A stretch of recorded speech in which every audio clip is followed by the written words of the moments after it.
Hello dear student, आज हम बात करेंगे कक्षा 9th बेसिक मैथमेटिक्स के ऑब्जेक्टिव के बारे में। चलिए आप मिलाइएगा कि आपके कितने ऑब्जेक्टिव सही हैं और अपना नाम और साथ में कितने अंक के आपके ऑब्जेक्टिव सही हुए हैं कमेंट ज़रूर कीजिएगा। चलिए देखिए, निम्नलिखित में से कौन सी अपरिमेय संख्या है? तो बेटा पाई अपरिमेय संख्या है। मूल बिंदु के निर्देशांक क्या होते हैं? 0 0 होते हैं।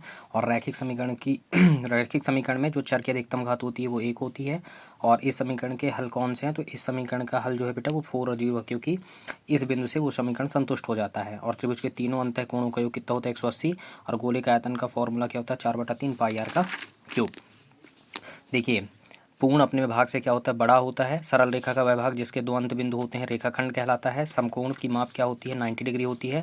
समांतर चतुर्भुज के विकर्ण एक दूसरे को समद्विभाजित करते हैं। और अर्धवृत्त का कोण क्या होता है? समकोण होता है। और वर्ग अंतरालों का मध्य बिंदु वर्ग चिन्ह कहलाता है। अब आ जाइए सत्य सत्य में। प्रत्येक अपरिमेय संख्या एक वास्तविक संख्या होती है, तो ये बात बिल्कुल सही है। दो चर वाले रैखिक समीकरण में अपरिमित रूप से अनंततः अनेक हल होते हैं या अनेक हल होते हैं, बिल्कुल सही है।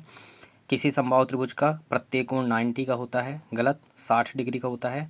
यदि दो रेखाएं परस्पर प्रतिच्छेद करती हैं तो शीर्ष अभिमुख में कोण बराबर होते हैं, ये बात सही है। और केंद्र को वृत्त पर किसी बिंदु से मिलाने वाला रेखाखंड वृत्त की त्रिज्या होती है, ये बात भी सही है। और वर्ग अंतराल 10 से 20 में वर्ग की उच्च सीमा 10 जो है वर्ग की उच्च सीमा है, गलत। ये निम्न सीमा होती है और ये उच्च सीमा होती है। अब आ जाइए सही जोड़ी में। तो शून्य क्या होता है? एक्स का मान होता है। तो एक्स प्लस 1 में अगर हम देखें तो एक्स का मान क्या निकल के आएगा? यहाँ से अगर हम निकालते हैं बराबर 0 करके तो -1 निकल के आएगा। रैखिक बहुपद की घात क्या होती है? हाँ, रैखिक बहुपद। तो रैखिक बहुपद बेटा ये है कि ना एक्स प्लस 1 यानी 1 + x या एक्स प्लस 1, और इसकी सबसे बड़ी घात क्या है? तो ये 5 है। और एक्स अक्ष के निर्देशांक क्या होते हैं? एक्स और 0 होते हैं। और इसमें देखिए एक्स तो है ही नहीं, एक्स स्क्वायर का गुणांक 5 है, जबकि एक्स है ही नहीं तो एक्स का गुणांक क्या हुआ? 0 हुआ। और इसमें तुम्हारे पास क्या, ये जो बिंदु है इसकी कोटि क्या है? 6, तो ये आपके पास 6। अब आइए आगे आइए। देखिए उसके बाद आपके पास बोल रहा है एक वाक्य में बिंदु प्लस प्लस का जब प्लस प्लस होता है तो प्रथम चतुर्थांश में होता है। मानक समीकरण इसका ये बनेगा। और एक बिंदु से होकर जाने वाली, मतलब एक बिंदु से कितनी रेखाएं जा सकती हैं? तो एक बिंदु से अनंत रेखाएं जा सकती हैं, जबकि दो बिंदु से केवल एक ही रेखा जाती है।